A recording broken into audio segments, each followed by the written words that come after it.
And for today's video, itatry nga natin mag-withdraw dito sa trending application na HiFami kung makakakuha ba talaga tayo dito ng real money. At pumasok na tayo dito sa application at makikita nyo dito sa itaas mayroong nakalagay na withdrawal. Yan po yung mga naipon kong pera at yan po yung itatry natin i-withdraw. So, balik lang tayo dito sa ating dashboard at pindutin yung red pocket na may nakalagay na withdraw.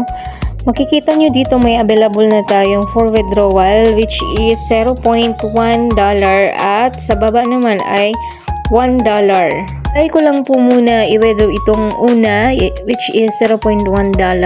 I-click lang po natin tong $0.1 tapos itong withdraw sa baba. Madadirect na tayo dito sa kanilang withdrawal method. Mayroon po silang PayPal, available po ko sa kanila din yung GCash, yung Maya. Hindi ko lang po napakita yung Maya pero may Maya po sila. Nilagay ko lang po yung account details ko tapos chinek ko lang po yung agreement nila tsaka withdraw. Ilang minuto nga lang dumating na agad yung ating withdraw sa PayPal. May notification na tayo, nakatanggap tayo ng $0.10 galing sa HiFami. So dito nga bumalik ulit ako sa app at itatry ko i-withdraw naman yung natira akong $1. Same method pa rin yung gagawin natin, guys. Please make sure po na tama po yung account details na nilagay ninyo sa withdrawal method. At dapat po naka-authenticate yung account nyo.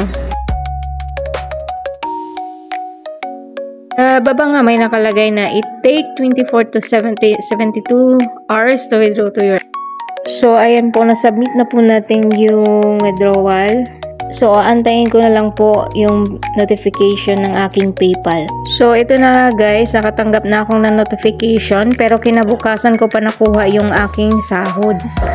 Dahil magkaiba po yung process nila pag medyo malaki na po yung ating i-withdraw. Sa mga gustong sumali, pwede po kayong mag-PM sa akin at ilalagay ko lang po sa baba yung aking link para madali po ninyong ma-access. So, 100% legit po siya at wala kayong ilalabas na puhunan. So, yun lang guys. Thank you for watching.